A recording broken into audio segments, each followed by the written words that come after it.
Yeah, got one. Oh yeah. Yes. Oh.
That's right, I'm back again.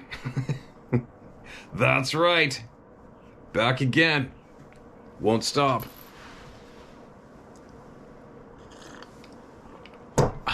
Beautiful coffee. Whew. Pouring rain yesterday. I finally got an electrician over after a long weekend with no water. And we went through everything in the basement. He said all the power's going through fine. Hooked it all up again. Hooked up the pump. He said the pump's drawing, so I figured the pump was jammed. I'm like, okay, thanks, perfect. At least I know that. So I actually, now the winch on my quad's broken, so I use the winch to jerk the pipe hangs. It's 130 feet deep, and the pipe's full of water. And the pump itself is probably about 40 pounds. I pulled that sucker up by hand. once, twice now. It's my third time. Like, oh no. The hardest part is jerking that. It's a brass fitting, a wedge like that, and the pipe drops down and goes dunk, and that sits and couples up against the line of the house. It's a real SOB to jerk that loose by hand. So I built up some blocks, got my floor jack over there, put the rope around the floor jack, and I jacked it up and popped it loose. Then I got a lariat from my tack room and tied that onto the rope that pulls the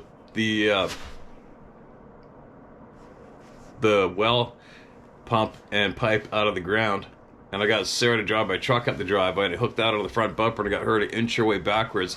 And I backed my quad, the rear carriage of the quad is smooth.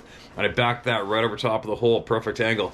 So the rope went up over top of that smooth bar, and then directed the bumper of the truck and pulled my well out, my pump and line out. There's a will, there's a way, right? I can do it myself. I'm doing it. So we got the whole thing out, and then the whole pump is absolutely caked, and the bottom part of the rope is just caked in this crust of hard water, calcium, iron, whatever it is. It's nasty. And I took the whole pump out, took everything apart I could, and you could feel the motor in the pump laboring. So I cleaned it out as best I could. I hooked it back up again, and it worked, but it still pops the switch on the fuse box in the house. So I'm gonna buy a new one today, and I'm just gonna buy all new pipe, because when you take that pipe out, it bends it, and any of that hard water coating on the inside turns to like potato chips and flakes and falls down or goes into the house and plugs everything up. So that's today's project. It's ongoing. Makes you grind your teeth, but at least you're gonna get it done, right? So it's pouring frickin' rain. I got the well pulled out, and today I have to go for another long drive to get the new pipe and the new pump, and then come back and put it in. So funny. Teenagers are funny, aren't they? Teenagers are funny. Our young female teenager comes up the stairs yesterday. This is after I've been through absolute frickin' hell, and I'm already wet. And then once I got completely stopped dead, I'm like, I don't know, I'm gonna keep doing firewood. And I just kept on going out, cut, split, and bringing and stacking my firewood. I gotta keep going on my chores. And then she comes in, is the water fixed yet? And I'm like, no. And then the look of despair and the teenager, right? Oh my God. It's like, I know, you poor thing. Right?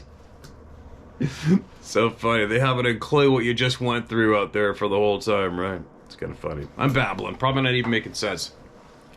Let's hear some people, shall we? You know what? Bobby, the late great Bobby Short is sitting right here.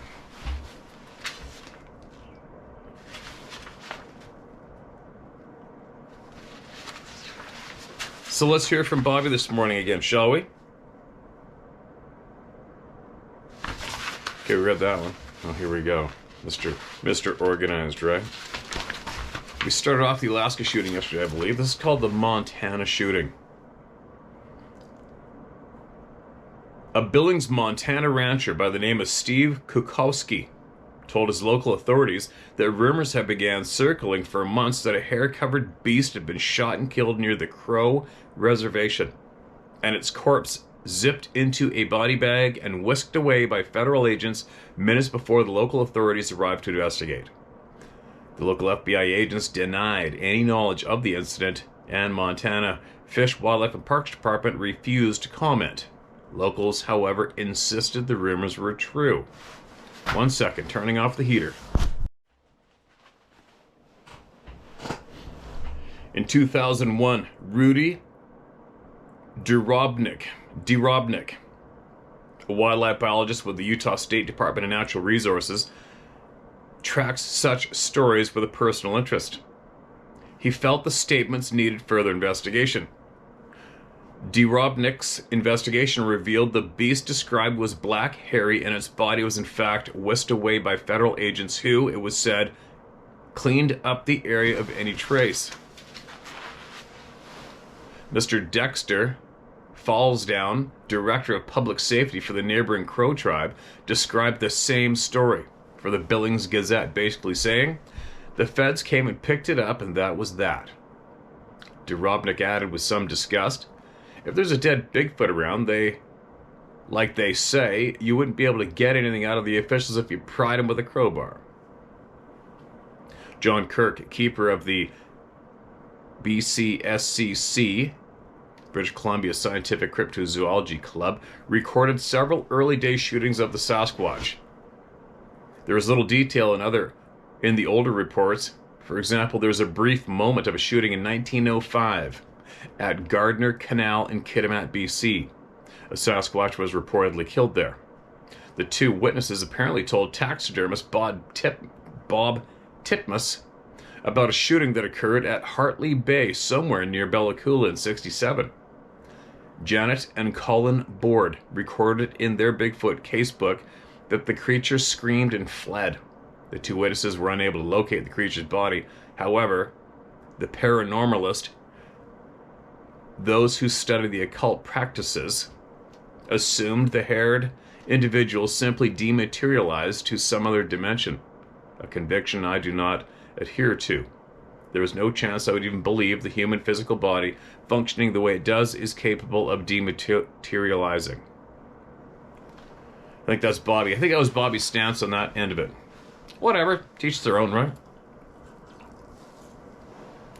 Pretty sure she didn't agree with that end of what people are seeing. 3 hunters were involved in a fatal shooting in Kutz Inlet, east of Graham Reach in 1969. And finally another shooting at Kitimat where the witnesses fear they were about to be attacked as they attempted to drag the body of a Sasquatch away. British Columbia Digest, 1963. John Kirk is quoted as saying, whilst the violence done to a Sasquatch has been recorded for posterity, there is little indication that they are violent themselves, with the exception of one incident that took place near Kitimat. That may have been true when Kirk originally made the statement, but nervous, out-of-control hunters to this day still open fire upon the human form of the Sasquatch. In my box of, quote, Renee's stuff, end quote, I found mention of 2 more shooting incidents. The details I didn't set down properly, maybe because I didn't think Dehinden believed the witness. That aside, as I remember, there were 2 men in the Powell River region of the Sunshine Coast, BC, Canada, that drove over or somehow hit a Sasquatch while driving at a pretty good clip en route to Duck Lake. I didn't make note of the year, but apparently they hurt the creature so badly that they got out of the truck and shot it to put it out of its misery. Then they pulled the body into the roadside ditch and drove on. Dehinden was told about another shooting in the Prince Rupert area.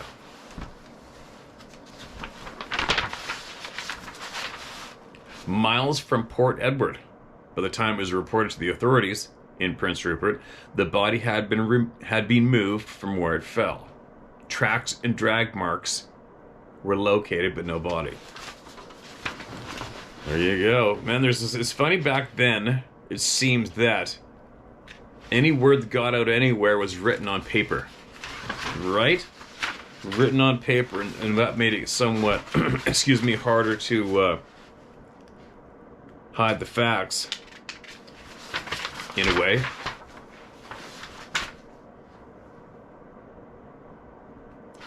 Look at me. Only I would go from the back to the front of a book, but I think I'm doing that because I know we read some from the beginning earlier, and I don't know how long ago that was. It was some time. This is a lot of pages to the beginning of the next whatever we got. So, holy cow, this is a lot. It's a interview. We may have read this. Holy cow, come on! Where's the beginning of this sucker? Give me a second. Alright. This next one's titled 1977 Florida Shots Fired. Ramona remarked that it tends to be a familiar theme that informants fire a single shot or 2 at Sasquatch intruders. The dubious reports are those where there is no follow-up of any kind of the shootings, she mused. Doesn't anyone empty the rifles, reload again, and fire again on these creatures? Then she told me about this case.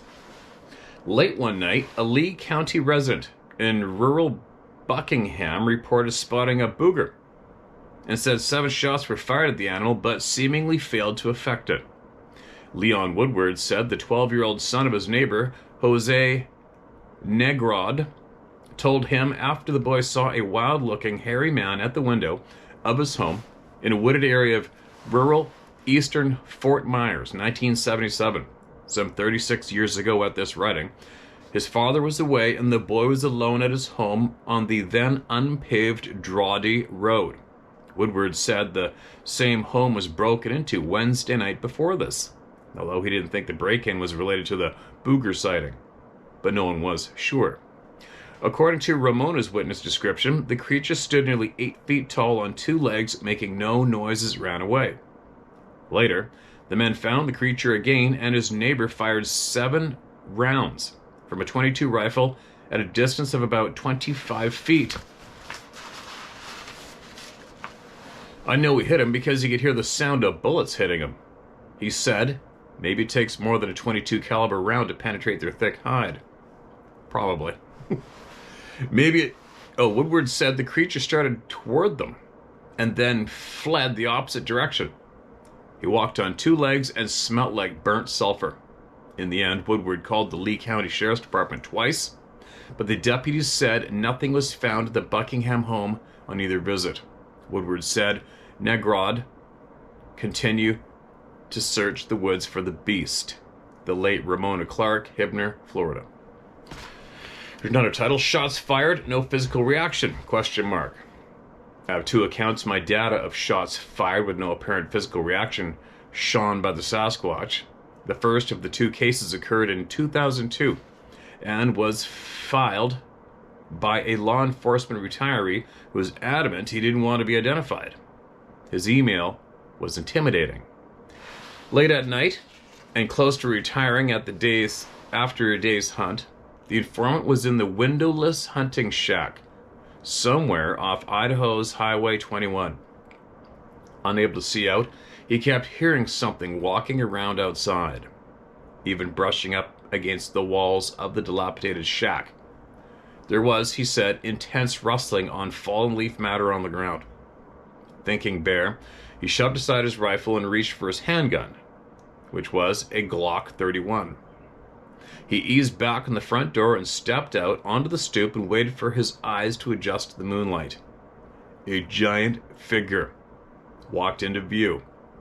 It startled the man so badly he jumped back against the door, raised his Glock, and inadvertently fired 3 shots, bam, bam, bam, into the enormous figure, which was only 15 feet from his door. The informant wrote, quote, I know I hit the thing. I could hear the impact, and I heard the beast go, oomph. The damn thing stood there as I fired, and then his silhouette looked like he dropped down on one knee and bent over. I could hear the thing breathe and make coughing noises. Then, just as fast as it got to its feet, straightened up, turned, and walked around back at the shack. I went back inside, found my flashlight, and went after it. When I got outside and around the back, it was nowhere to be seen, but I could hear the crunching of leaf litter and knew the direction. I'm saying he, but I don't know if it was or not. There was a trail of blood, but I was by no means going to follow it alone into the dark. I waited until morning, then loaded up my handgun and rifle, and then went after it. There's a clear trail I followed for about 20 minutes to the river's edge, and then I lost it. At the river's edge were good-sized tracks of 3 different individuals that sunk into the sand. I quit following right there. That right there ended my hunting days. That right there ended his hunting days. Said how many people? Oops, hold on a minute. Are we missing something here? Oh, sentence. The second illustration occurred in 1974. A little further back in history than I prefer to go. According to the report, 2 policemen fired at a man-like, hair-covered, 6-foot-tall peeping Tom without any effect. The informant said that it had eyes that reflected like a cat's eyes. Bigfoot ran off at incredible speed, leaping over barbed wire fencing, according to the Watauga, Oklahoma informant. Watauga is now Nowata County and has in their past quite a history of Sasquatch sightings. Little has been reported regarding shootings, that is, until the 1980s rolled in. And then the daily local newspaper in West Chester, Pennsylvania, reported a Maysville, Kentucky man, Mr. Charles Fulton, and his friend Anna Mae Saunders, told the county authorities that he fired 2 rounds into a white-colored Bigfoot with a .22 caliber pistol. Excuse me. Apparently no sound was made as the Bigfoot loped off. None of the reports listed necessarily none of the reports listed necessarily indicate that the bullets had no effect on the Sasquatch. But that was how certain elements of this research regarded the incident, and the undercurrent began. Quote, "They can't be killed," end quote. One email announced and another insisted, quote, "They don't die," end quote. But that isn't what the data shows. Thank goodness for the statistical count. According to the report filed, Mr. Fulton was with his family in their rural mountain home, nestled in a heavily wooded area, watching television when the Bigfoot began turning the knob on the back door. That alone is a creepy scenario. Fulton got up, reached for his pistol, and then went over and opened up the front door. Standing there, he saw a 7-foot-tall creature covered in long hair. It was standing on 2 feet like a human, and its head was taller than the door frame, which was 6 foot 8 inches high, according to Fulton. The article indicated that Fulton fired 2 rounds at point-blank range. It's hard to imagine the Sasquatch survived 2 caliber rounds in its chest. That's funny that people would actually even think that thought for half a second back then, isn't it? 22? And I've shot raccoons multiple times with a 22, and they've kept on going. Although it may have taken a while for death to occur, shot placement would determine how death progressed, and without medical intervention, death certainly occurred at some point. Stories indicating the Sasquatch couldn't be killed implied bullets were of no consequence. This, of course, played directly into the hands of those who believe in things outside the range of normal, including occult disciplines. The consensus was that Bigfoot had some kind of immunity to bullets and arrows, etc. The extension of the twist being that hairy life forms are incapable of dying. Seriously, we could fall back on the data. It shows the previously cited examples of shots fired and death occurring. I marvel at how some individuals rationalize such nonsense. Principally, the believers in such things unwittingly place the Sasquatch in the form of a deity, forgetting that all living things die, except pagan deities and God himself.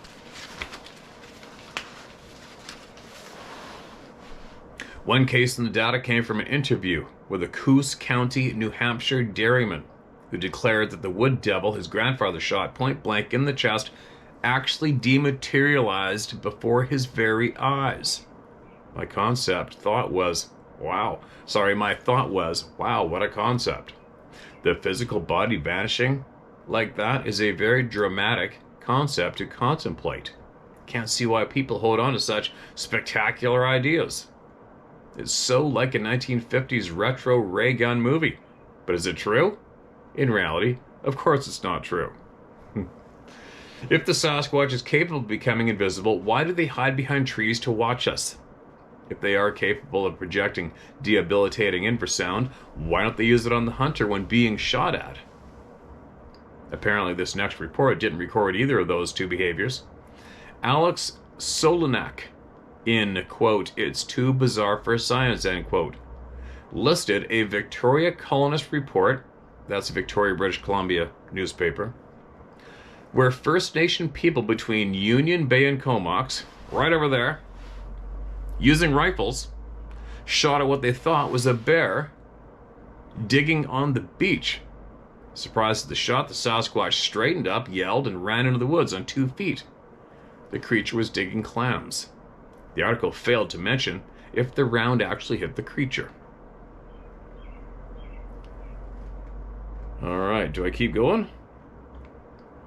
Earth-bound oxygenated life forms. New DNA techniques provide information that the human species interbred successfully with Neanderthals and undoubtedly with other cousins, as yet undiscovered.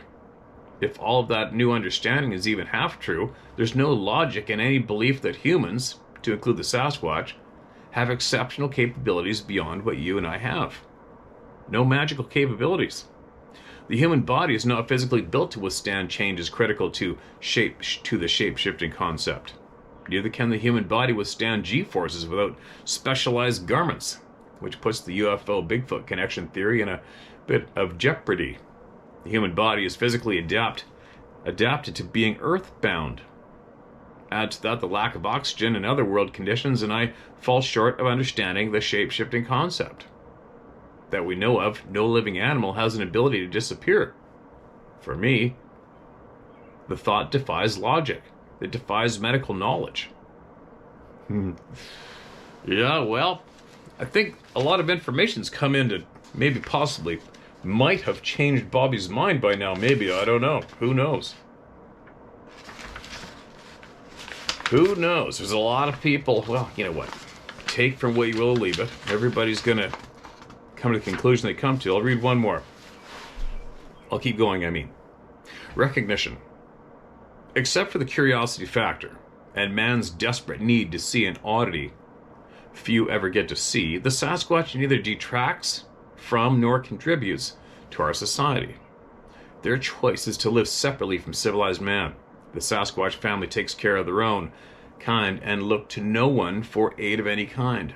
They are wholly self-sufficient in almost every case known to research. Hold on. The Sasquatch is of no particular value to civilized mankind and certainly of no value to any extraterrestrial beings, despite the many outlandish alien connection theories. The Sasquatch is an earthbound, oxygenated life form, no doubt with the same physical limitations we have. Environmental adaptations notwithstanding. But hear me out. If by any stretch they end up being classified human cousins of ours, like the Neanderthal and the Denisovans, the Sasquatch have the right to exist, according to their own works, and if a human DNA element is determined, they need recognition by state and federal agencies by protective order.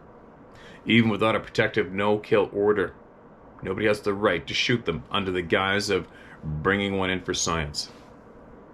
And finally, I came into this field totally by accident in 1985, 12 years after research lost the late George Haas, H-A-A-S, organizer and spokesman for the Bay Area group of Bigfoot investigators in Northern California. Haas was the publisher of the Bigfoot Bulletin. It's a fine newsletter in its time and contributed much to the understanding of the Sasquatch types for the small number of serious enthusiasts that existed in those days. I regret I didn't know George, but I made it my business to study his work. One of his statements concerning recognition of the species is applicable still today.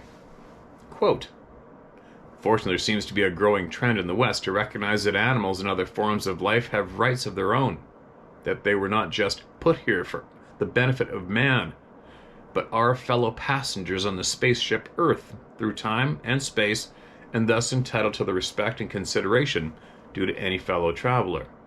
Most of this trend seems to be due to the growing influence of Eastern philosophies on our Western culture, and I hope this trend continues.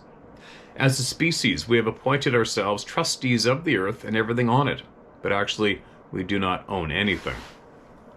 As individuals, as groups, as societies, we in effect hold all things in trust for future generations, not only of men, but of all other species as well. How we manage this self-appointed trust is the measure of our integrity. If we log off all the redwood groves for the sake of a few jobs, if we exterminate all the coyotes to save a few ranchers' sheep, if we kill off all the eagles for a few souvenir feathers, then our senses of value are warped and distorted, and we have failed to live up to our trust. The redwoods, the coyotes, The eagles have rights of their own, and unless we can see that, we are in a bad way. George Haas, April 16th, 1975. Do I keep going, or do we get into the... Yeah, okay, that's a 3-pager now. All right. Tomorrow. And I'll leave it that side up so I can resume tomorrow. There you go. I believe Bobby was a staunch supporter of these beings possibly just being regular inhabitants of the forest, a secluded private tribe. You know, it's funny, the other day when I was in the woods in Vancouver Island, I remember years ago in Life magazine, Time Life magazine, Vancouver Island was shown as one of the worst examples of clear-cut logging in the world at the time. That was in the mid-'80s, I think. And it's kind of true. It's kind of nasty what's going on here. It's amazing to me. But anyway, excuse me, when I was up there in the mountains the other day, hills I call them here, and you look at the, excuse me, you look at the vastness of the logging that's going on. If there was some kind of community absolutely thriving in the forests in modern times, those loggers would have come across every one of those settlements easily. And being a hunter and being familiar with the sign left from traffic, any kind of traffic, wildlife traffic, human traffic, there is absolutely no way you can conceal. There's no way you could conceal where a family of, say, I don't care, 3 or even 4, 8 to 10 to 14 foot tall beings lived for generations in the forest. You would not believe how many trees have been shaved right off of the mountains here on the island. It is absolutely ridiculous. But there's no way that you would not hear a logger saying, holy shit, I found where a family of these people were living for quite some time. Said nobody. Ever. And I've done my fair share of trekking around the woods myself. There is absolutely no sign of any type of group of individuals habitating for generations anywhere that I've been in the forest present day. Meaning present day. There's lots of artifacts and signs showing where First Nations communities and people lived, hunted, gathered. There's lots of sign of that we can still find today, hundreds of years old, easily. But there's nothing. There is absolutely nothing to show that there is a group of individuals living tribe-like in the forest today. Not that size of being. You're not going to be able to hide that. You're hunting, you're gathering, you're sleeping, you're gathering with each other in a single place, sleeping. Yeah, people find places, impressions, and grounds and branches, quickly made, somewhat weird-looking shelters that don't keep any water out, with grass in the bed, whatever. And 100% of those people also say it looks like it was just made for temporary. I think you're following what I'm putting down, right? Anyway, moving along. Who do we got?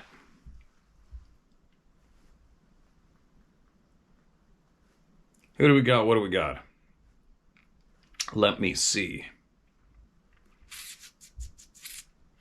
This email is titled My Brother's Story.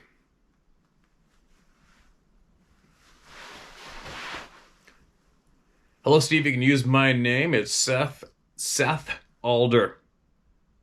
I am in hospice with my big brother, Sean. He's dying of cancer and doesn't have long in this place. His words, quote, "You know what's good about cancer? Effing nothing. We've listened to you for several years.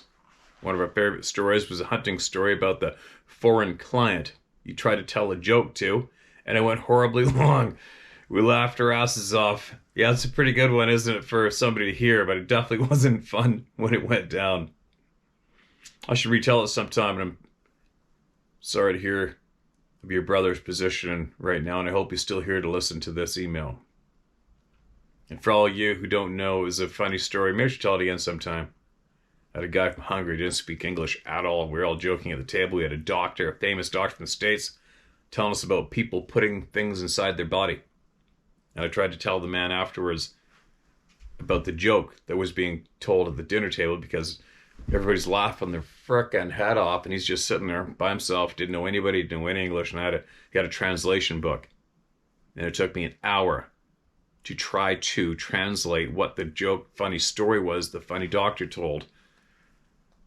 And it basically meant, translated, I thought I was telling him, funny doctor told funny story about man putting a gerbil up his ass. All right, that's what it was.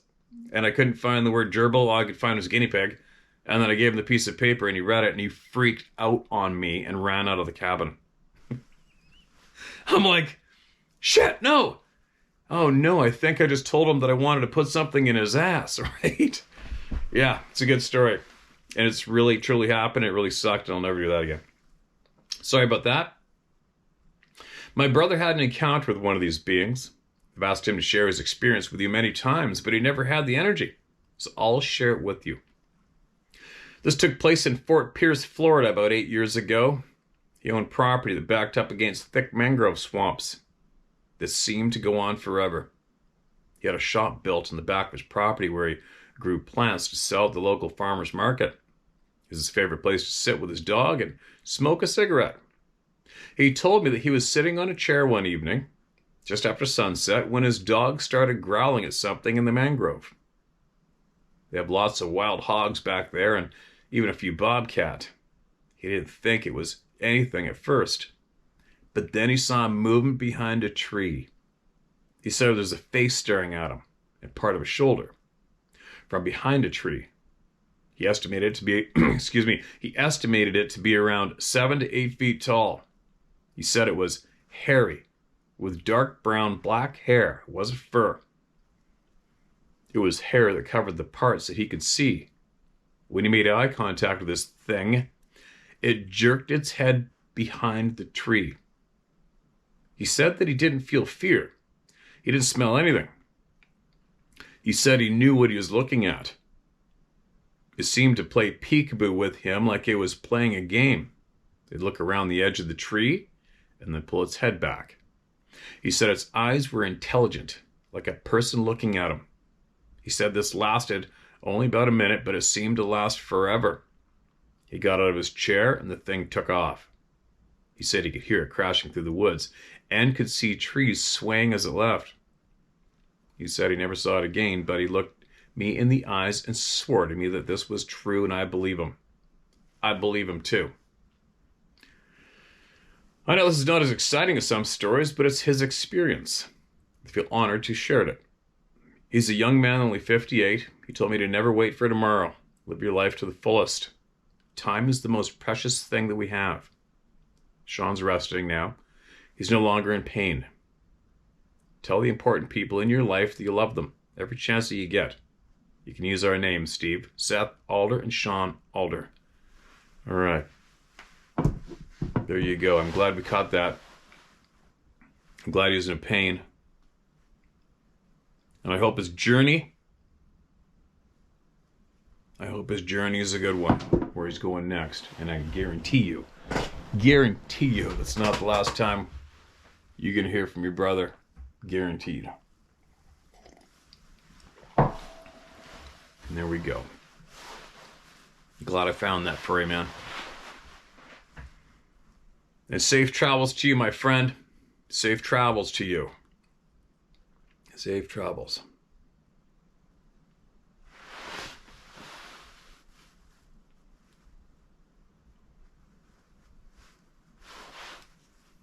All right. No title in this next email. Steve, you might find this interesting, and again, you may not. December 6th, 2004. Ed Bradley interviewed Bob Dylan on 60 Minutes. When asked how Dylan, had written so many great songs, Dylan stated that he didn't know how he had done it. He said it was almost magical. Later in the interview, Dylan stated that he had made a, quote, bargain with, almost slipping and saying, Satan. He changed his words and said, quote, with the commander-in-chief of this world, and the world we cannot see, end quote. That's why, even to this day, he is still writing and performing with much success. He said he's held up his, quote, end of the bargain, end quote. Thanks. Well, you know, there is something to be said about that, the so-called celebrity world that I got zero respect for myself, as in absolutely nothing. It is odd at times. I was thinking this actually recently I was thinking this, it is odd how it's always the same people, more or less, that you get to see in multiple movies. Well, why is that? That is a little odd, isn't it? It's a story being told. It should be. Shouldn't movies be stories being told? Why do you need the same person playing all these characters and getting such massive popularity and ridiculous, stupid amounts of money? For what? Standing there and being told what to say? you know, imagine that. Isn't it crazy? An actor is just a frickin' mannequin that moves. They get told what to say. They bring clothes to them, tell them what to wear, tell them where to stand. Wow. And people praise that mannequin that can speak. Does make sense to me. But anyway, there is seems to be that elite group, right? That elite group. Anyway, yeah. I'll try to bite my lip. It's going to be another rabbit hole that would take up months of time, right?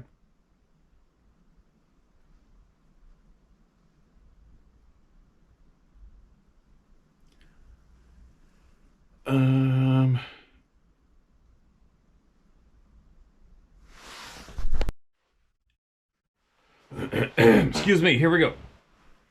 Answer about a photo sent in.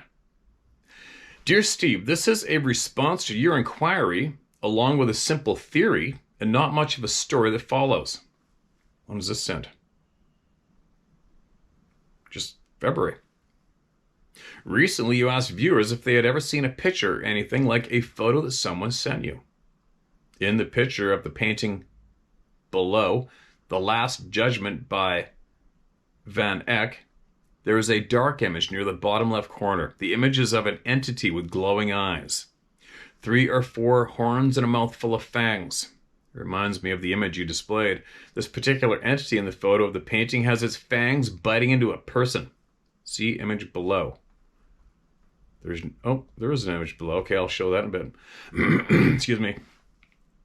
Recently, you asked viewers if they had ever seen a picture or anything like a photo of this. Oh, I just read that. I'm sorry, you guys. My theory on why there are increasing encounters with seemingly strange entities is a very simplistic one that is arguably weak, but still interesting to contemplate. Hell is full. Maybe. Okay, not much of a story. In the late 70s, my son and I were canoeing on the Maryland side of the Potomac River in Green Ridge State Forest. We once tried to explore this riverbank by foot, but it was impassable due to thick vegetation. In the canoe, we were going against the river flow, and we were approximately 1.5 to 3/4 of a mile upriver from our campsite at Bond's Landing. We were approximately 5 yards from the riverbank, hugging the bank under a protective canopy of oaks in order to avoid the midday August sun. My 9-year-old son was in the bow, and I was in the stern, having just caught and released a 14-inch catfish. Even though I knew how to handle a catfish, thought I knew, I got stung in the palm by the top spine and had a few choice words for the fish as I released it. Until then, we'd been fairly stealthy in a camo-painted canoe with foam padding, selectively attached to gunnels and thwarts to deaden sounds of paddles and fishing poles being stowed in or on or in the aluminum canoe. I paddled a couple of strokes on the right side and was about to switch paddling to the left side when, as I was raising the paddle out from the water on my right side, there was a huge splash in the water, about 3 feet from my left shoulder.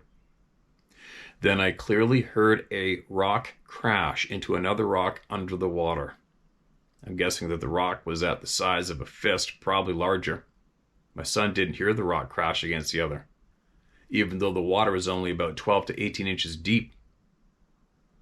He could not have been the cause of the rock movement due to his small size, his shorter paddle length, as well as the distance he was from me.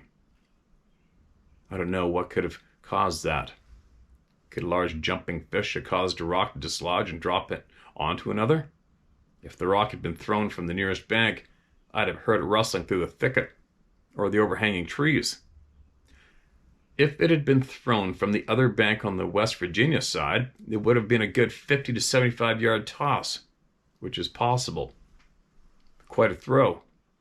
We never heard any people on the West Virginia side, but we knew someone had to be around because once in the middle of the night, we heard what sounded like a bobcat getting into a chicken house. We camped many times in that area, which was quite remote. People rarely camped there because there was no access for camping vehicles, and in those days there were no toilet facilities. The only strange thing like this that I experienced was an unexplained, loud, long, human, but deadly sounding female-like scream. When I woke with a tremendous cramp in my leg at 2 a.m, while in a cabin near Crater Lake in Oregon, just outside of the town of Chiloquin in 2015. The excruciating cramp above the hamstring was caused by too much hiking earlier in the day. My loud moaning and the later outside scream was heard by a person in the other room of the cabin, but people in town heard nothing. The possibility of the reality of Sasquatch was never in my awareness until about 2016. My experiences aren't encounters and aren't crucial to be shared, but thank you for sharing the experiences of others. Blessings, Joe Traynor. Photo below, painting The Last Judgment. See, that's a funny one. I mean, who knows? Maybe there's a possibility of all the shit going on. He figures maybe hell's full. All right, there's the creature with the teeth chomping on him. That's a pretty dark painting, isn't it? Pretty dark. Pretty gross.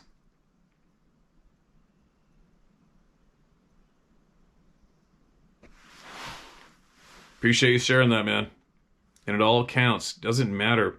I've already said it lots. It doesn't matter if there's no, and we're not looking for entertainment value here at all. So that makes the well, it's not that exciting. Not applicable. Doesn't matter. Just keep sharing no matter what. 3 words. No matter what, right? Unless it's Genesis, and we've heard that about 500 times. Okay? And that's not being rude. That's not being rude. All right, what do we got here? We got some screenshots sent to me of comment section somewhere. I was on a solo camping trip and I was followed out of the woods. I was awakened from a sound sleep to a voice in my head telling me, leave now or die.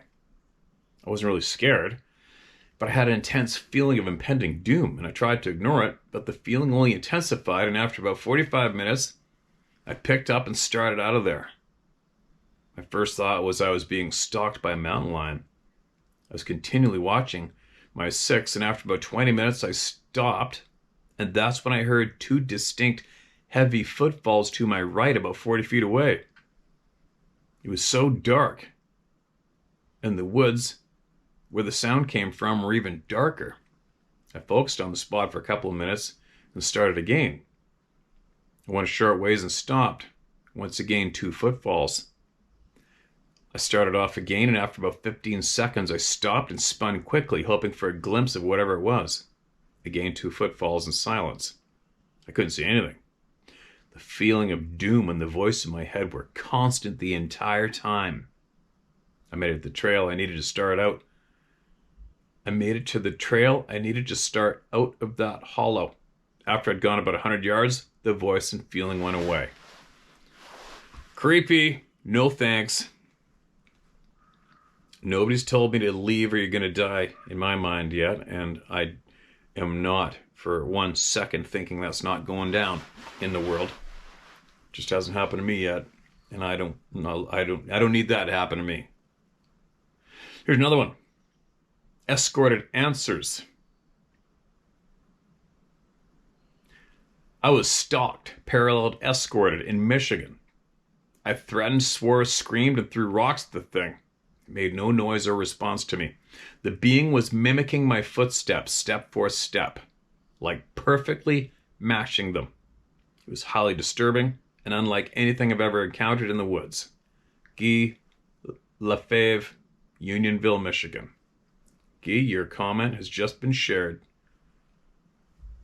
That's creepy, eh? Oh, here's another one.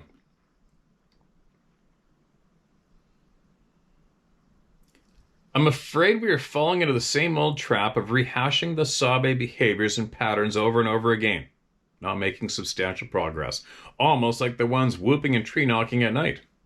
Not one good advancement in our techniques to study the phenomena. We need to utilize stealth tech in observing them, trail cams, without infrared. They can see infrared a mile away, proven over and over, yet nobody's trying to capture daytime video without the IR. Several good shots that come from above, like the Eagle's Nest video, which captured an image. Several CCTV cams overlooking a valley or a field from far away have captured several at once, like the buffalo herd video. We are not advanced yet. There you go. Well, you know what? It's not being falling in a trap. It's all how you, each of us, individuals perceive what's going down. Take from what you will, right? A lot of people see nothing but repetitive shit going on here. When, meanwhile, it's real. That's why things are repeating. And 2, everybody's going to be heard here, no matter what. And you are to try to discipline yourselves for the impatient people. Man, I tell you what, I've said it before. Some of the friends of mine and clients that I've taken hunting, and I watch them, and the impatience, I can read impatience in the body movements of people easily. See, one thing when you're guiding, when you're with somebody on a remote hunt, or whether it's a friend or a client, if they ever feel discomfort, they never tell you. And people are rarely honest with you with their feelings, I've observed, while being remote with people one-on-one. So being a guide, you almost got to be like a, I don't know what, psychologist, or actually you got to be everything. Psychologist, entertainer, motivator, a doctor, a cook, a protector, a killer. You got to be a lot of things when you're a professional big game guide in the middle of nowhere. But anyway, patience. I could sit all day in one place. I can do it. Sometimes it can be a little difficult, but I can do it. And there's not too many people who can do it. There's not too many people that can have patience for much at all. And this channel, what I'm saying is, it's just, I wish I've never been at, what I'm getting at is I've never been able to master teaching people patience. I can't do it. I can give them examples of what impatience does to them. I can give them clear examples so they understand of how being impatient can ruin a lot of things in life for you. But I still can't seem to master how to teach patience to people. I don't even know if it's possible. I don't know. I could do it to a horse. I can tie a horse to a tree and just leave him there and force him to be patient, to wait. You know, that's a rough example, but there's a lot of people here. Well, not too many, but there's a fair amount of people that lash out every once in a while here because they're impatient. And I don't know what I can do to help those people. That's what I'm saying. Nothing I can do to help you if you have no patience. There's nothing I can do to help you. Hopefully you can pick it up on your own. Because impatience ruins your train of thought. It ruins your concentration. It ruins your ability to think rationally. Impatience is a very negative thing that I've witnessed in life. Anyway, I'm babbling. What else? I think that's about it for today. I guess I'm going to have to reluctantly get out of here and start my day of working. It just sucks for me. I get frustrated like all of you too when you get unexpected items that you need to be tended to and it's not simple. and it potentially gobbles up a day or two, or even creates a bunch of grief for even more days when you're very aware of every single minute you're awake, and already it seems like you're going to bed again, and you just went to bed 10 minutes earlier, it seems, because time's flying so fast. So I got to get that done. Another quick item. A lot of people messaged about, I looked at the comments for the unmolested version of the Bible, and so many people were saying, hey dude, you do know that they made the transgender thing on March 31st like a few years ago. That's why. Guess what? And I don't have an iron in the fire, I'm just saying, it was a movie. Yesterday I made a mention about play along, let's just pretend this is a movie, okay? And let's just pretend that there's the dark side over there, the good side here, and possibly Easter has a lot to do with the good side over here. And if the dark side's winning, all of a sudden on that day in Easter, they proclaimed it's actually the transgender day. Whatever that is. And I don't give a shit about transgender. I'm not saying anything bad about it. I don't give a flying shit. What I'm saying is, if you were to look for the clues, right, which I have been doing nonstop, if you were looking for somewhat subtle clues at the possibility of dark forces being somewhat in control and having a war against mankind, right? And mankind, the image of God. It's just a movie I'm coming up with. Don't blow a gasket, Karen, all right? Well, that would be a very big, strong, in-your-face clue, where a lot of people in the audience said, dude, they came up with that 3 years ago. Well, guess what? That even makes more sense to back up what I have to say as a possible theory then. Think about this one. Now think about this. And I'm done sharing emails. I'm done sharing emails for those of you that I just annoy. So anyway, let's just say we'll flip it over to the Quran. You all saw what happened in France, right? Hebdo, what was his name? Hebdo? Comic writer in the news building who did some comical things of Allah and the Quran, etc. And those people, the people who follow that, the extremists, they went out of their way, went and found that guy, and they machine gunned the living shit out of everybody. Right? That's how sensitive they are to their beliefs. And the people who are in so-called government positions, leadership positions, you don't really think that they didn't look further ahead to see if maybe, well, March 31st might not be a good idea because it falls right on Easter in 3 years. We're not talking somebody who's drunk, somebody who's just shit-hammered, not making any sense, and all of a sudden said, hey, let's just make March 31st the transgender day. Sorry, nope. No, it doesn't make sense. It would make even more sense if they did it a few years ago, because they saw, I'm saying how the movie is going. They knew they would be in that position in 3 years. And that's just as an example, that Sunday in 3 years, they probably all chuckled to themselves thinking, oh yeah, now we get to snub them and go like this. Right? That makes sense to me. If it were a movie and if it was a clue. So, for me to hear the many handful of people saying, come on, dude, it was done 3 years ago when it wasn't on Easter. No, sorry. The people who made that decision are far more calculating and intelligent than that. That even backs up my theory of the possibility even more, as far as I'm concerned. Right? Let's just say they were doing it to the same day, a special day that was celebrated in the Quran. I will guarantee you they wouldn't even frickin' think twice about possibly doing that, knowing that that special day in the Quran's going to come up in 3 years. That's going to cause a frickin' assault on a mall or something, right? Right? Think about it. No, that was pretty deliberate. Possibly. There you go. My end comment, which is probably going to trigger a bunch of people into blowing a gasket. Try not to blow a gasket. All right, you guys? Try not to blow a gasket. Blowing a gasket in life today is a sign of absolute weakness and a lack of intelligence when you blow a gasket. Keep your shit together. All right? Keep your shit together. Don't blow a gasket. It's a sign of fail, weakness, and humiliation. All right? Keep your shit together. Think rationally. Take from what you will or leave it. Hang out at the table with everybody and be a team player no matter what your stance is. Who gives a shit? Doesn't matter. Come here, treat everybody with respect, and take what you need from the knowledge being spilled here, and don't blow a freaking gasket, because it's just embarrassing. It's embarrassing to watch.